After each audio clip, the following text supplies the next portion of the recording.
Hello. Well, today I'd like to speak about the mediumship of Jack Weber. Now, we know about Jack Weber and his physical mediumship through two books. First book is The Mediumship of Jack Weber by Harry Edwards. And that would be a picture of an apport from one of the seances of Jack Weber. Now, the other book is by his nephew Denzel Fairburn, and we'll talk about that later. So first of all, I'd like to play you some music in the tradition of these series. And this is actually Jack Weber's guide Reuben singing through a trumpet recorded by Decca Studios. So let's share the screen and take a look, or take a listen rather. There's a land that is fairer than day, and by faith we shall see it afar. For the loved ones wait over the way to prepare us a dwelling place there in the sweet by and by. We shall meet on that beautiful shore in the sweet by and by. We shall meet on that beautiful shore. Good bountiful Father above, we will offer tribute of praise for the glorious gift of His love and the blessings that tell of day. In the sweet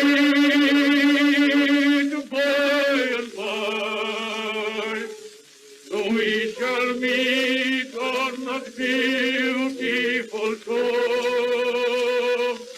In the sweet by and by, so we shall meet on that beautiful shore.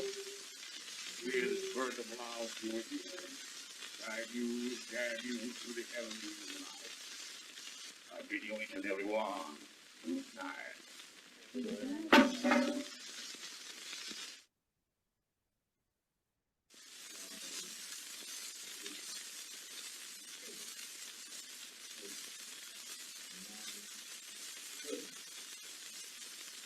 Lead, find the life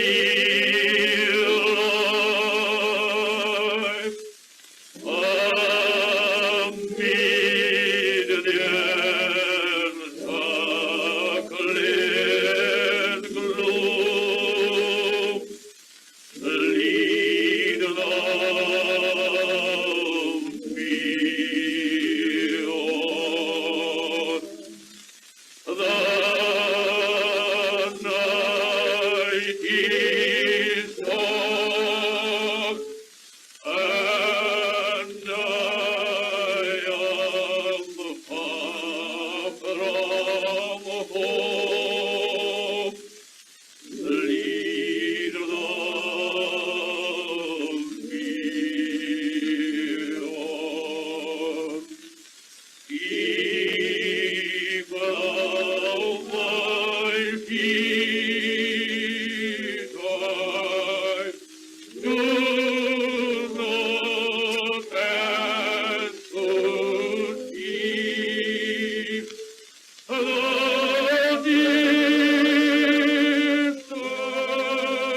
the distant keep one step in the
Well, that was Jack Webber's spirit guide Reuben singing through a trumpet.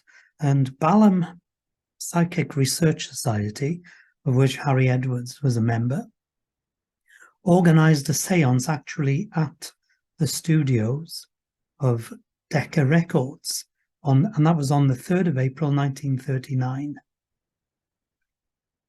The book describes the seance, and it says in the book by Harry Edwards that the sound engineers were totally mystified, baffled, amazed at the proceedings that took place. There's Jack Webber, possibly tied to a chair, maybe not, because it wasn't a public demonstration. They paid for the recording session and it went ahead. But the sound engineers witnessed the trumpet floating in the air above everyone sitting. And if you listen carefully at the end of both songs, you can hear the trumpet fall to the floor with a clatter. And the voice of Reuben is nothing like the Welsh lilt of Jack Webber. So the two songs were In the Sweet By and By and Lead Kindly Light. The second one was Lead Kindly Light. First one, most churchgoers might know, In the Sweet By and By. What a famous song. So Jack Webber at the time, 30s, pushing 40 years of age, and in 1939 he died from meningitis in 1940 whilst on a train back and forth to London. He's from Loughor, which is the next village over from Gorsinan, which is the next village over from Swansea, the city, South Wales coast. And Loughor is located between Swansea and Llanelli, lovely little estuary. So Jack Webber was a miner, worked down the local colliery, and then discovered at some point that he was a medium. And not only that, but he was a physical medium. And one of the first instances that put him onto the idea that he had psychic abilities was when there was a minor disaster in the mine, a breakdown. All the lights went out. So he was without light and he was trapped totally in the corridors of the mines on his own with no light. So a little blue light appeared and he followed it. And wherever that blue light went, Jack Webber followed, and the blue light led him out of the coal mine in the pitch black. So I don't know if you've ever been down a coal mine, especially these old ones, but if you go to Big Pit at Blaenavon, you can get a taste of it because they take you down to the bottom of the pit and you walk around for 55 odd minutes. That was enough to give me tight chest, asthmatic symptoms. Imagine working there. And, you know, a lot of it is pitch black and you have a light. But at one point, the guide in Big Pit asks you to turn your lights out. And we all stand there in the gallery, corridor, in the pitch black. And there is literally nothing that you can see, not a glimmer of anything. So let's take a little look at 1940s miners, what they would have looked like, the images. So if we just go into Google Images, and there we have a whole variety of typical mining scenes from olden times. You can see how small and narrow the coal seam was in some places, very short in height. You can see what a dirty occupation it was, but you can also see that there was a great deal of camaraderie. One picture there from Alamany on the bottom, that is of a house, a miner's house. There might be another one of miners' housing. Let me have a look. Yeah, take a look at that one near the center of the screen. to the left, here's the cursor, I'll put the cursor over it. Now that is a typical image of a terraced row of houses that were created, built for colliers and their families in mining villages. And Reuben, the guide, used to sing at the seances. They would hold the seances in the bedrooms upstairs, and the window would be open, and a little crowd would gather in the street to listen to Reuben singing. No wonder they thought he'd make a great recording artist. But he was supposed to be an Argentinian singer, teacher, crossed over a long time ago, and you can hear the South American lilt in his voice. So now in the format of these recordings, I now read from the book. So this book is the only one I have. As I say, there's two main ones. And this one is by Harry Edwards. Now, Harry wrote this book while Jack Weber was still alive. This book was given to me by St. John's Christian Spiritualist Church in Cocket, Swansea, when I worked there one night and admired the book. And they said, we're getting rid of the books, have it, take it away. So I did. And I thoroughly enjoyed it. Every page of this book is all about the physical phenomena created in the seances by Jack Weber. So you can open the book anywhere almost. There's suitable reading on almost every page. And Harry Edwards wrote the book while Jack Weber was still alive and performing the seances in public. And so Harry Edwards didn't consider that the book had to be a scientific treatise, didn't consider that he had to list the names of the sitters on the specific dates and refer to the prime examples, etc., of how he recorded the seance. In short, he didn't think he had to write a scientifically based book because Jack Weber was still alive and still undertaking the seances. So these were repeatable experiments. These were repeatable things that you could see over and over. Just join the seance. It was unfortunate that Jack Weber caught meningitis, possibly on a public train in 1940. And it was a severe case, and in those days you could easily die from it.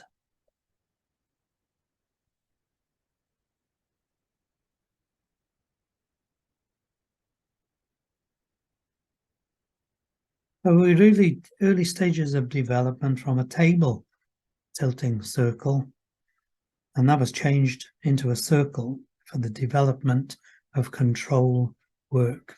So this is what they called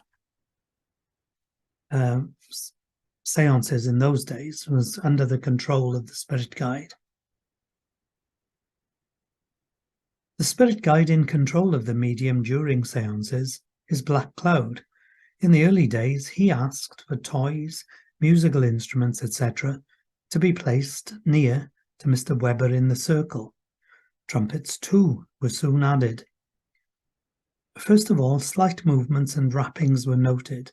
Then development came quickly, and levitation of the trumpets and objects followed soon after.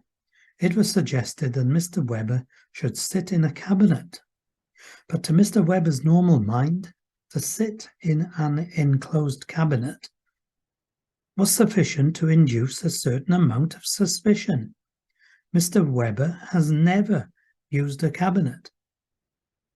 He prefers to be in the circle as one of the sitters.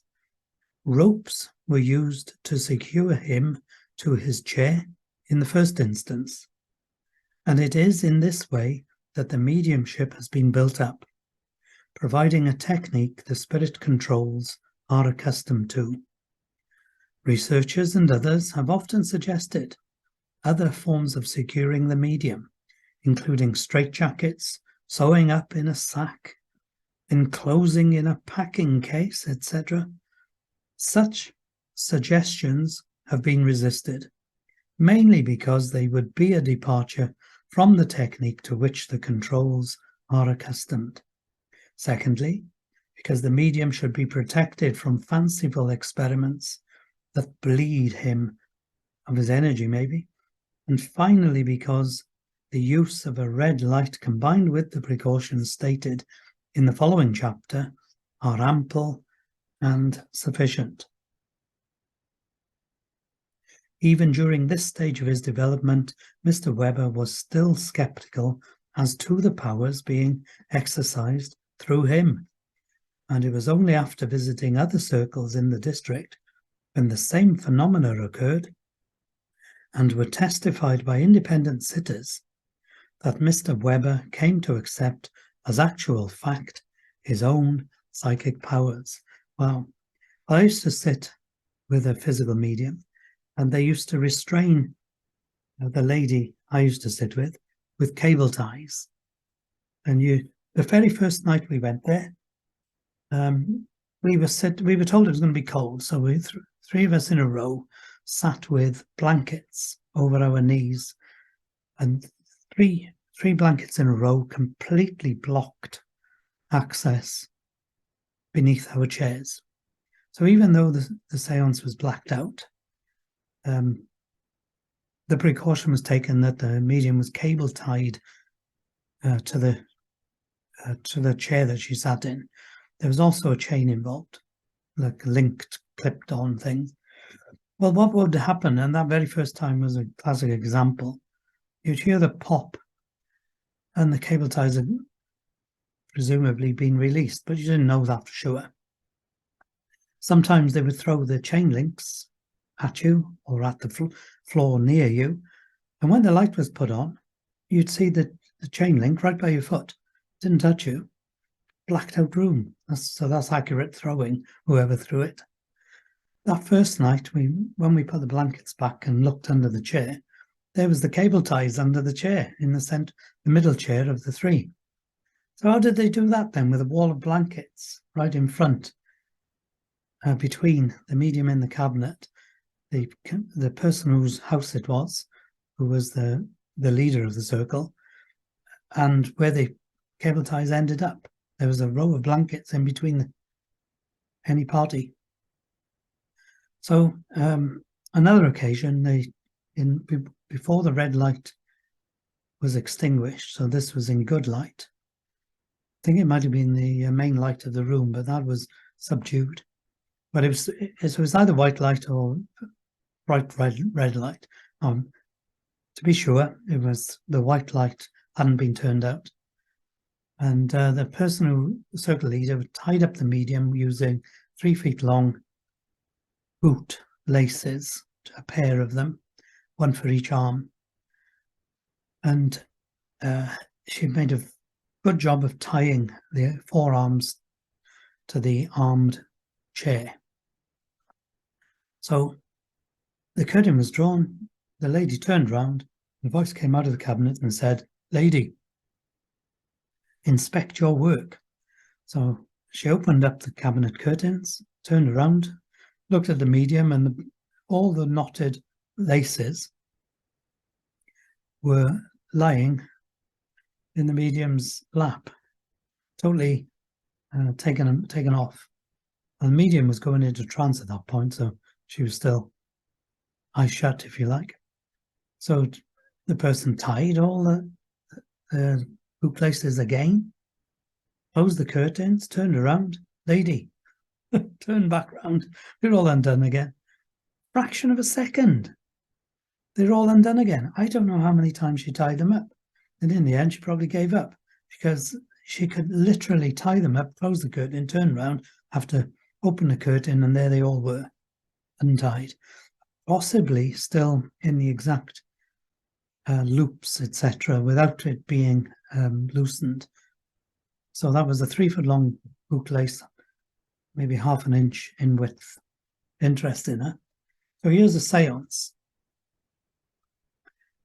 The general method of securing the medium is by a rope 15 yards long to a wooden armchair of the Windsor pattern, On occasion, the rope has been provided by independent people. Sometimes short lengths are used, with additional independent tapes and threads to secure the arms and legs. Tying up can be carried out by any person present. At the hundreds of public seances, the roping has been carried out by skilled tiers, sailors, policemen, psychic researchers, etc. Further precautions employed are the sewing up of the ends of the rope after tying, thus making it endless. The ends and knots are sealed with wax and impressed with a seal provided by any sitter. They often had signet rings, didn't they, that they could use for that purpose. So it would be a unique ring. A piece of cotton or wool is then tied at the base of one thumb. Now, cotton, in particular, is easily breakable. You can snap it. So that's why they used cotton. The value of this precaution in demonstrating supernormal activity is seen when 2 or 3 objects are in simultaneous levitation, so wide apart from each other that it would be a physical impossibility for the medium to accomplish the movement normally with hands secured by a cotton or a piece of fragile wool, 15 inches long. The distancing of the objects in levitation can be so wide apart that no one person, could manipulate both movements even with hands quite free. On a number of occasions at the London Spiritual Alliance in 1939, a very long rope, the property of the organisation, was used in which the roping was carried out to plan. A reef knot first secured the centre of the rope to the back of the chair. The rope was then passed round the body 4 times, and each time knotted at the back of the chair.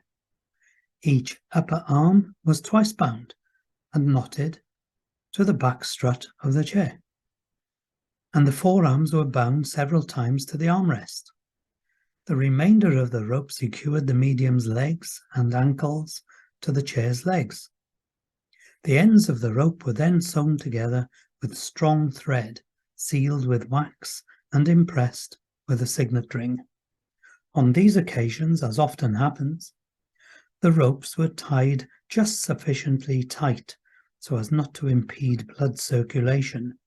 During the course of a sitting, about 2 hours, the arms and legs swell so that by the time the séance ends, the ropes are pressing well into the flesh, so much so that the rope marks are visible for hours after the termination of the sitting. At the sittings with the London Spiritual Alliance, full demonstrations were given, of which the following 2 incidents are worthy of mention. Mr. Webber was roped as above, his own rope being left loose near at hand. During the séance, this spare rope was taken, and the sitter next to the medium was roped by unseen hands, in inverted commas, to his chair. The rope was taken right across the circle and intertwined in the chair of the sitter opposite, under the seat and round the chair legs. The rope returning to further enmesh the first sitter, the remainder being tied in a confusion of knotting with no end visible. When the séance was over, the rope had to be cut to free the sitter and to free the rope from each chair. The second incident occurred on another occasion, the medium being similarly roped. When the coat was removed from the body while the medium's hands were held by adjacent sitters, it was found that an elastic armlet the medium wore above the elbow. Now that's like a suspender that you might have on socks or bicycle clips that you might have if you were out cycling to hold your trousers tight. The elasticated thing for your arm held sleeves up because in those days, shirts were one size almost, and the big people had big shirts. So if you had a shirt that was too long in the sleeve, you put this armband on to hold it up. So this is very complicated description. When the coat was removed from the body while the medium's hands were held by adjacent sitters, it was found that an elastic armlet the medium wore above the elbow was outside the rope. That is, the rope that had been tied over the coat in the first tying up was underneath the elastic armband. So presumably Jack Weber had shirt on, armbands on to hold the sleeve up, coat on, then he was roped up, and then afterwards the rope was the other side of the armlet. So the armlet was on the outside of the coat with a rope on it.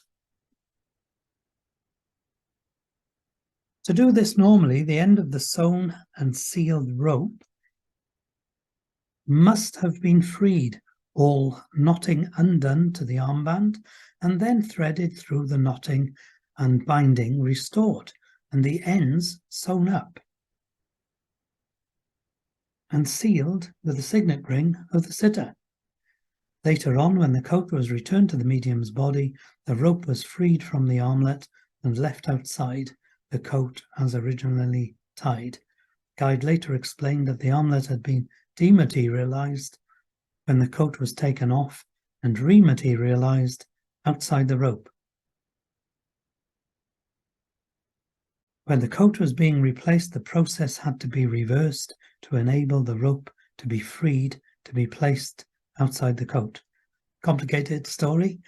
It's a description of the complexity of seeing with your own eyes in the light what had taken place in the dark when the medium's coat was removed.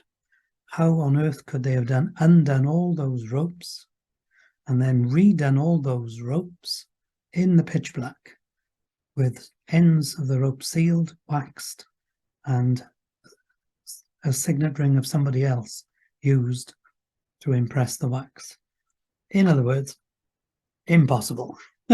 So as unlikely as the spirit guide explanation might sound to somebody who hadn't witnessed this phenomena, didn't believe in this phenomena, that the spirit world dematerialized physical matter and rematerialized it, that's exactly what they're saying happened. Let's take a look at a couple of photographs of the seance, and we'll get the name of the photographer in another reading. The photographs were taken in infrared during the seance. It was a new technique in those days. So here we have a page from Google of images of Jack Webbers, and all the ones who look modern are Jack or Jake Weber, no doubt, because this is a commonish name. So looking at the infrared photographs, the black and white ones, from the left we see Jack Weber tied to a chair, and that coming out of his mouth is stated to be ectoplasm. This is caught in the infrared camera. The next photograph is from the early days, maybe later point seances. Jack Weber again tied up, and there's a table, flying under levitation. The photo has caught table in the air. Third one in is ectoplasm again coming from the mouth of the medium, and also this sixth photograph in, closer up, of the ectoplasm. So that ectoplasm is this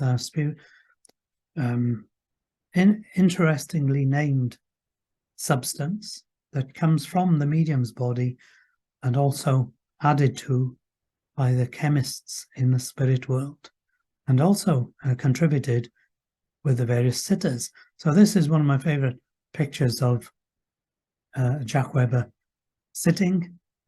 A seance, as you can see, no cabinet, roped up into this chair that he sat in. Sitters right next to him, but in that photograph, not holding his hand. And then what they call ectoplasmic rods, which is the ectoplasm coming out of Jack Webber's mouth there, and it's connecting with two trumpets. So two streams of ectoplasm known as rods connecting with a trumpet each. So those would be the trumpets that we heard in the recording that fell from above. And my take on that seance was that it was a blacked out room and people had a great deal of fun there. Because if you look at this guy's hand, let's hope that's his wife. But it's a blacked out seance, so who knows what was taking place there. We go to the end, we see another photograph, and this time you've got a table that's not just being tilted, but it's being flung around, levitated. So this is Andrew Weston's picture of Jack Webber. It does beautiful paintings from photographs. Thank you very much for taking a look at those. So we get the idea of what a Jack Webber seance was like. It's in the light until they turn the light out, and then they put red lights on. So let's take a little read of the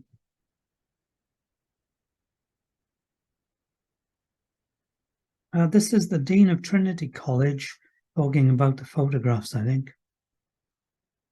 The Dean of Trinity College afterwards said, wherever the power came from, he was quite satisfied that trickery was impossible.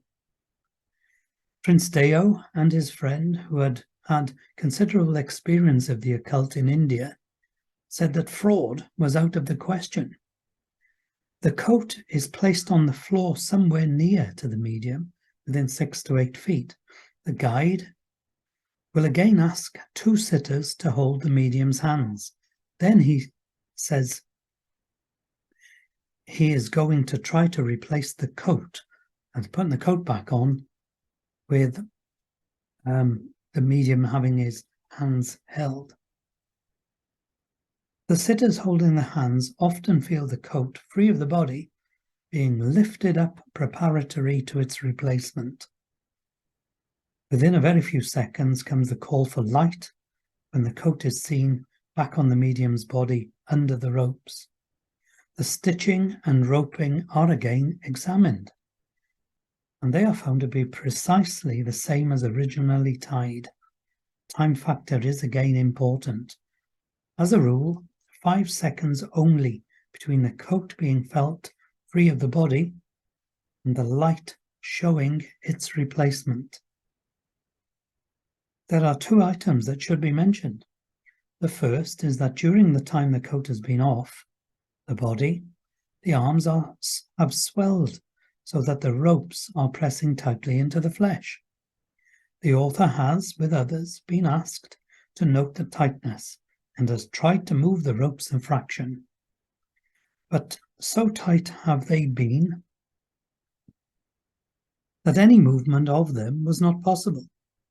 To insert a coat sleeve under the ropes was almost an impossibility and could only have been normally achieved after a very long struggle, if it were possible at all. Secondly, when the coat has been returned under these very tight ropes, there is not any rucking or bunching of the sleeves. So that was basically adding on to the earlier chapter of how they secured the medium. And we're talking now about the photographs. These photographs are a challenge to materialistic science. For they demonstrate what is regarded as the impossible, the removal of a coat through ropes. This means that either the coat or the ropes dematerialized to allow matter to pass through matter.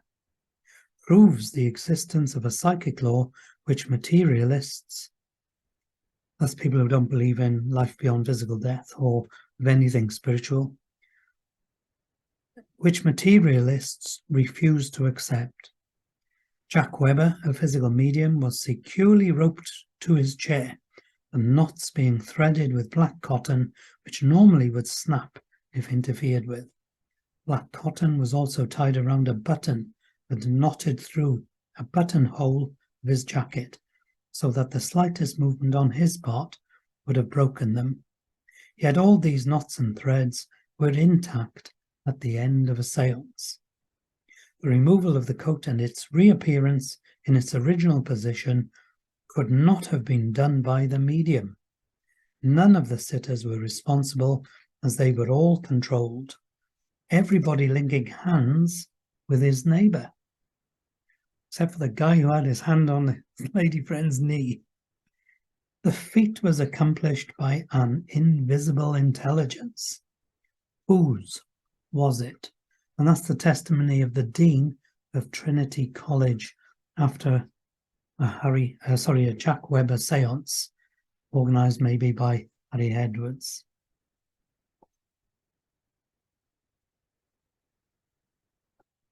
Back to the photographs.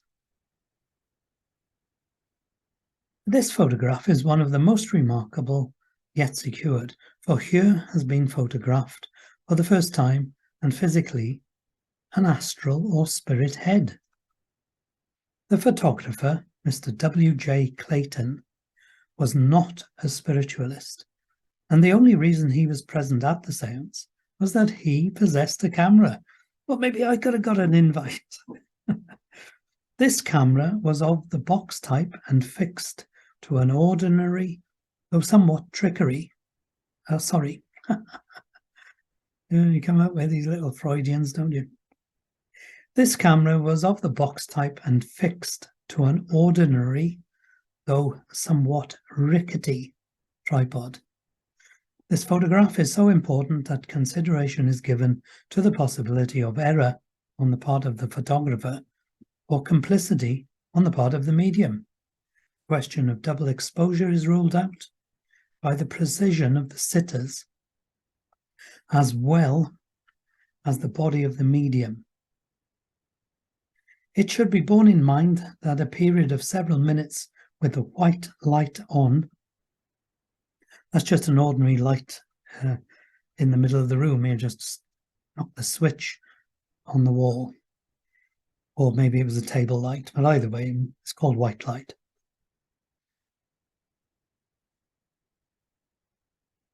A period of several minutes with the white light on occurred between each photograph taken, as it says here, each exposure. The flash bulb had to be changed and plates withdrawn and new plates inserted. So every time they took a photograph, popped a bulb. We've all seen them in the old movies. But the light was on in the room anyway. The rickety state of the photographer's stand was also an item that would have prevented such precision if it had been a double photograph. It is not credible that a sitter could be so precisely retain or resume a posture so to photographically exact. So basically what they're saying is everybody else in the room was exactly precise, no blur, and yet the photograph of the astral head that appeared had blurred and fuzziness to it. Photograph was taken at an exposure speed of 1/50th of a second, and it's by Sasha Light Flash. I don't know what that was. It's one of those bulbs that go pop in the old movies. Knowledge of the number of exposures made and the recording on the other plates in the camera prevents the theory of double exposure remaining tenable. If it were possible for the medium to register these two distinct impressions, he would have had to have done so within a fraction of the 50th of a second exposure, without movement, leaving each image to register precisely on the plate. Also, he would have had to have judged the changing of his expression to coincide with the precise 50th part of a second during which the flash occurred. An obviously impossible feat. Thus, there can be no other conclusion than that the two faces were in physical being simultaneously during the exposure. The guide has said that the outer face is the spirit face. It is impossible to suggest any other reasoned statement as to what the outer face can be, and it therefore remains that this must be the astral or spirit counterpart of the medium. Further examination of the photograph supports this view. The inner face is not Mr. Webber's normal face, but shows a transfiguration by the guide. A tenable thesis when the astral body is outside the physical body and the guide is in control. The outer face is a perfect face, devoid of expression. It should be noted how the chin of the astral face stops short, where it meets the lapel of the coat, showing the harmony of density between the dematerialized coat and the astral face. The alignment of the two faces is precise, but whilst it can be seen that the eyes and mouth are in line, the ears are not, which indicates that a rotary motion is necessary for one head to join the other. This rotary movement provides evidence that the two heads are three-dimensional. That is, it is not one face superimposed over the other, and is further evidence that the picture is not the result of a double exposure. There is not a physical head in existence in the photograph. The rear part of the inner head is in a state of partial dematerialization, as is seen by its transparency. The darker part within the two heads is where the two heads merge, bringing the total density of the two heads to normality. Well, that's powerful descriptions, but it's quite complicated to picture and understand what's going on here.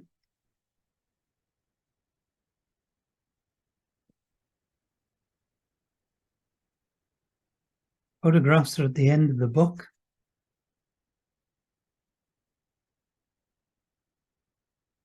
The book is 119 pages long. Let's take a look at the photographs and see if we can find that one that we've just heard about. So there's a lovely photograph of Jack Webber.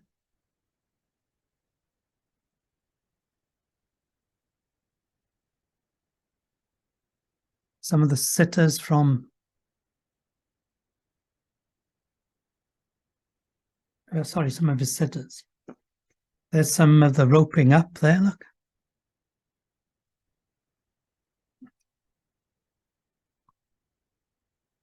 Here's the coat put round the wrong way,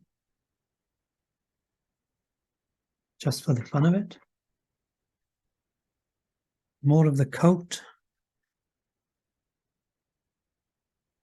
You'd have to see that phenomena when somebody roped up. Now, these are the photographs of the head, I think.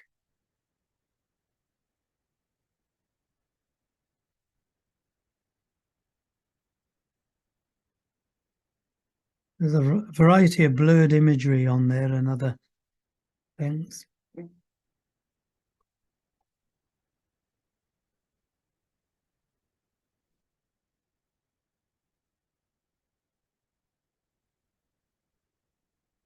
That's the seance with the hand on the knee.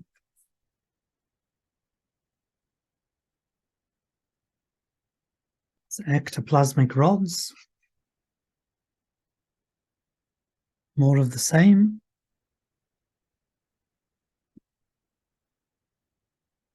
Ectoplasm coming out of orifices such as the ear, gathering under the chin, out of the nose,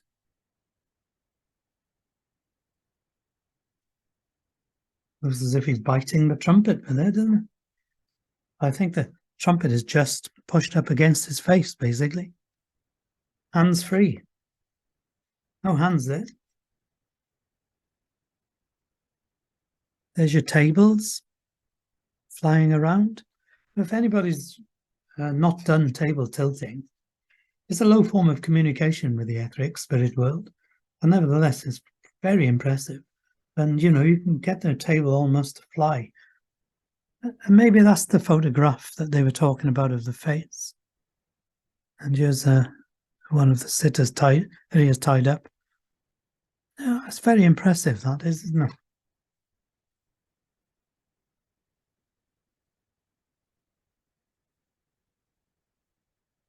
Ectoplasm.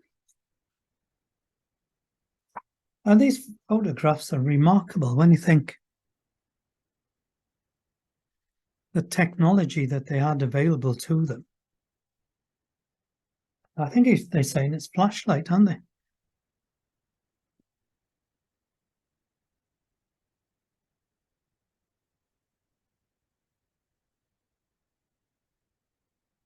And it goes on like that. There's a lot more photographs in the book.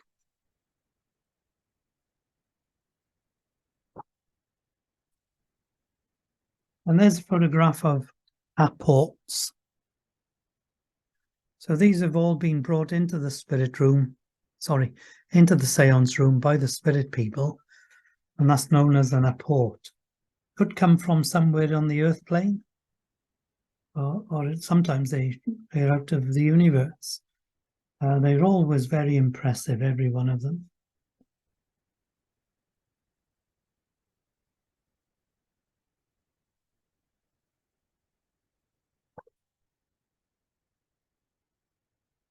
We're talking about levitations of tables and the trumpet.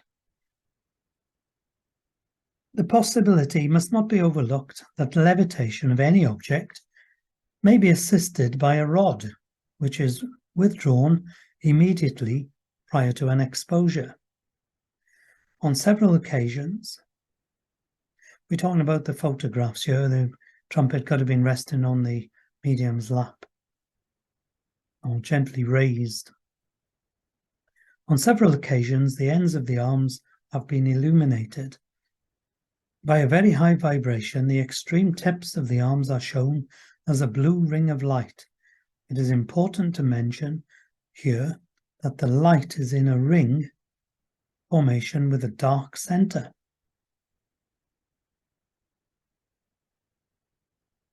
When this phenomenon has been produced, there have been two such lights, which move about in a controlled manner.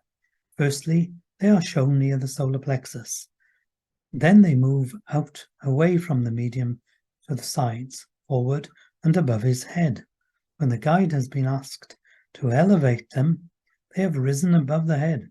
When asked to move them forward, they have moved forward, and so on. At one sitting, the illuminated end descended in a circular movement to the mouth of a trumpet, standing just in front of the medium. The trumpet rose in the air and moved freely round the sitters, the blue light being seen the whole time at the trumpet's mouth.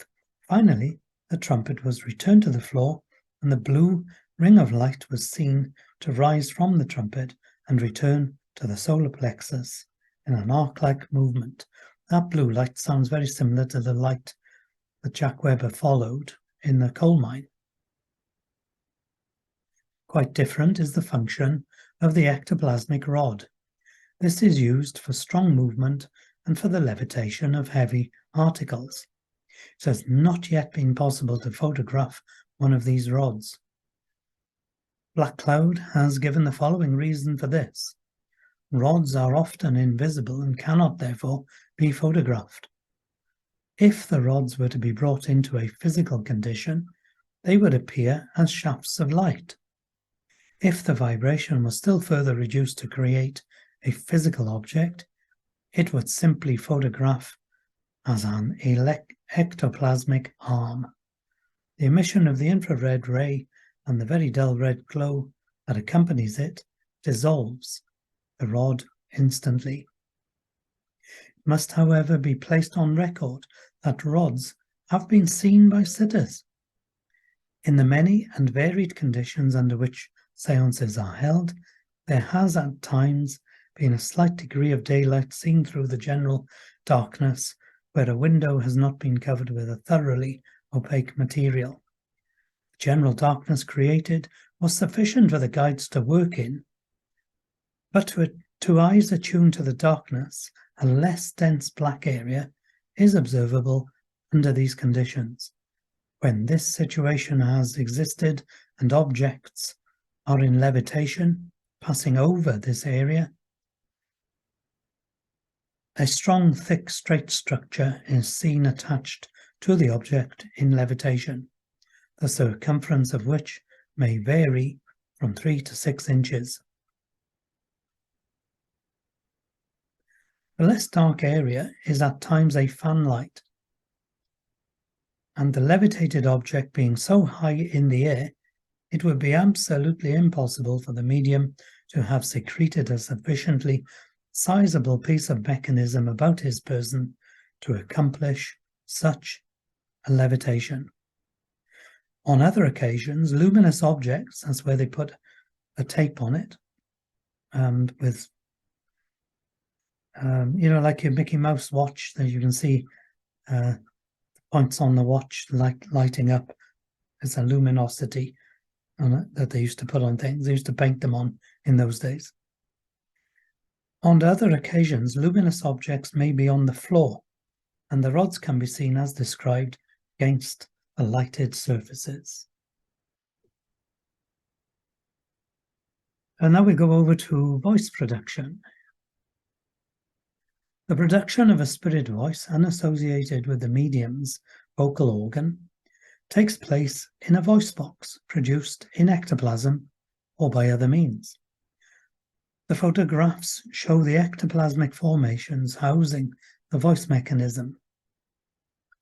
The guides inform us that a replica of the medium's vocal organs are built in the structure. For such a physical formation to be built up with Mr. Weber, a complete trance state is essential, and the guide's instruction must be accepted. When photographs have been secured of voice boxes through other mediums, they show a similarity of structure. Plates number 18 and 19 that we were looking at bear a close resemblance to photographs of voice boxes obtained in New York some years ago through the mediumship of Mrs. Marjorie Crandon, very famous physical medium. It is noteworthy that when similar photographs are taken with a number of years intervening in places as far apart as London and New York, through different mediums with different controls, on the face of it, prima facie evidence exists of a common fund of knowledge from which the guides are able to obtain instruction. It is definitely established that voices do emanate from these formations, as is proved by the hearing of weaker toned words in the immediate proximity of the medium, while at the same time the words are being loudly produced by amplification in the trumpet a considerable distance away from the medium. The dim voice resembling the volume of sound one hears from a gramophone sound box disconnected from the amplifier. Old technology. Proof that the spirit voice cannot be the product of the medium's vocal organ lies in the fact that, while the spirit voice is speaking, the guide can often be heard speaking through the medium's throat simultaneously.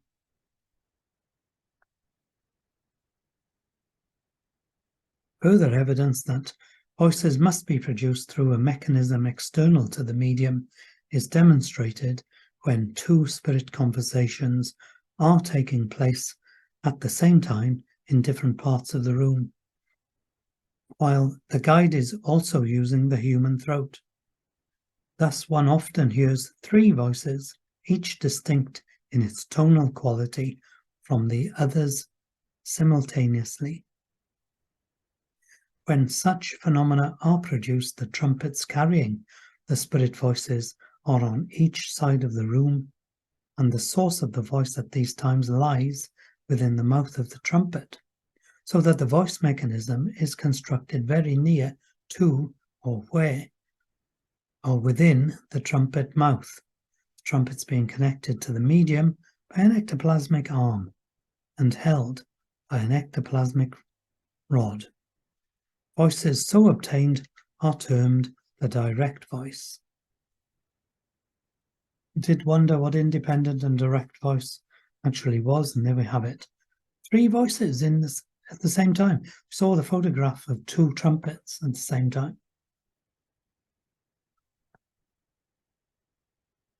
We're talking about ectoplasm in most parts of this phenomenon. This ectoplasm is the basis for materialization of spirit people. See the chapter on materializations? I didn't get that one, did I? Though from observations taken whilst with Mr. Weber, it is not clear from what form the ectoplasm is in to enable spirit people to use it to manifest themselves. So here we have Jack Weber manifesting full form people, full form materializations. One of the controls, Dr. Miller, has given the following information. First, the ectoplasm is produced, then the controls mold it around the etheric body of the spirit visitor, who is able to draw from the ectoplasm that power to materialize the etheric body. In doing so, the body becomes as physical as in earthly life, with various organs also materialized. Thus, the materialized etheric form is able to speak and move, etc. At one sitting, ectoplasmic hands were seen to travel to the red lamp, take hold of it, and detach it from the ceiling hook. The bulb had a controlling switch in the fitting, enable it to be turned on and off at will by the spirit controls. On this occasion, the bulb was held, illuminating the ectoplasmic material, showing its texture, semi-transparency, and the complete absence of weaving marks. No threads or cross threads were visible.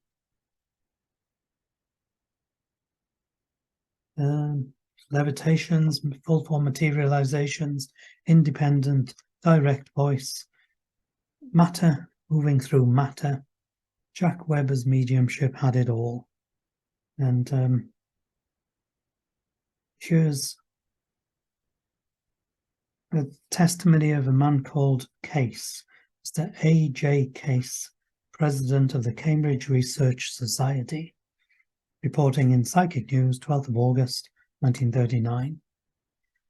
For me, the most outstanding event of the seance was the materialization of 2 faces. A luminous plaque rose from the floor. So that's a plaque that is painted with this luminosity paint. It's the type of thing you see in Kellogg's cornflakes when they give you a little model and it was like Ghost, and you turn all the lights off, and having me charged by the electric light of the room, when the lights are turned off, this little plastic thing with its luminosity shines brightly. You must have seen them. So there was a paint that you could paint onto surfaces. So these would be flat surfaces, like a square of glass or a mirror or anything that you could paint. Tile. So let me go back to the story. For me, the most outstanding event of the seance was the materialization of 2 faces. A luminous plaque rose from the floor and came within a few inches of my face. Rising from it, partially concealed in what appeared to be a shining band of material, some 2 inches wide, was the face of a woman. I should estimate her to be between 40 and 50 years of age. The face was perhaps a little larger than 3/4 life size, and near enough for me to observe the fine moulding of the features, which were illuminated with the glow of the plaque. Particularly, I noticed the nose and the nostrils, which seemed to be perfectly chiselled as from alabaster or some similar material. The face was quite solid, three-dimensional, without colouring, but obviously alive. I encouraged it to talk while it floated there, resting on the plaque, which was quite unsupported. The lips moved in an attempt to answer me, but produced strange ticking sounds that seemed to precede any attempt at speech on these occasions. Eventually, the woman whispered, "I have no pain now. I do not suffer as I used to. Isn't it glorious, Mother?" Then the plaque withdrew and the face disappeared. The woman's face was remarkable for the fine moulding of the features, almost like a piece of Greek sculpture. The absence of skin creases probably accentuated this. So there we go. We lose our laughter lines and other lines on the face when we're in the etheric world.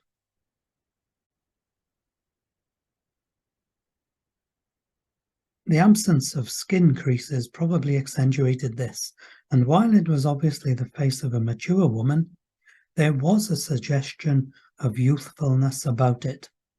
The eyes were partly in shadow owing to the lighting arising from the plaque, so that it was difficult to determine whether or not they had been materialized.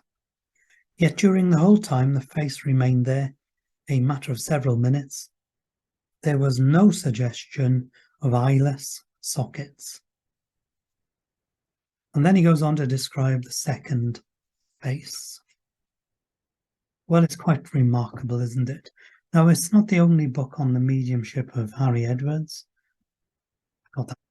Now, it's not the only book on the mediumship of Jack Webber. His nephew, David Fairbairn, has also written a book, and that was published by Anne Harrison of Saturday Night Press. So let's go over to Anne Harrison's and Saturday Night Press's website to take a look at the book. And you can see that Anne has written up a very nice history of Jack Webber, physical medium. And the book is called The Backstory by David Fairbairn. I won't be reading because you can go onto the website and read for yourself. The numerous pictures in the article. Lovely one there of Jack Webber in a very casual pose. And that is a close-up of the apport featured on the front cover. And look at the blue hue to the stone or whatever it is it's made of. And it looks to me as if it's from ancient Egypt, an amulet. What was witnessed in red light. So there we have it. Anne Harrison's website, the Saturday Night Press publications, where you can buy David Fairbairn's book, Jack Webber, Physical Medium, The Backstory. And it's not the same book as Harry Edwards's book, so it's not that book republished.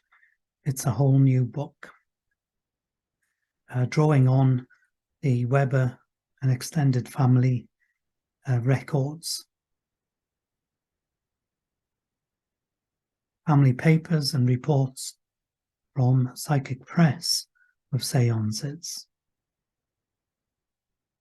I know Anne has done sterling work promoting physical mediumship and spiritual books. So that's a website and a book sales company well worth supporting.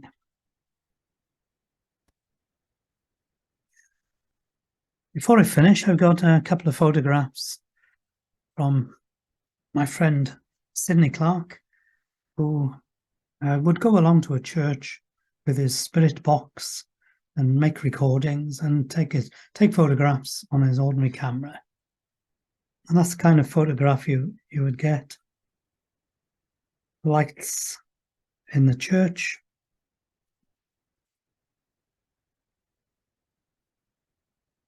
Energy. Not sure of the way up for that photograph. But my favourite is this one. He said he took the photograph and he was surprised to see on development, one way or the other. I'm not sure it was digital or otherwise. I think it's pre-digital.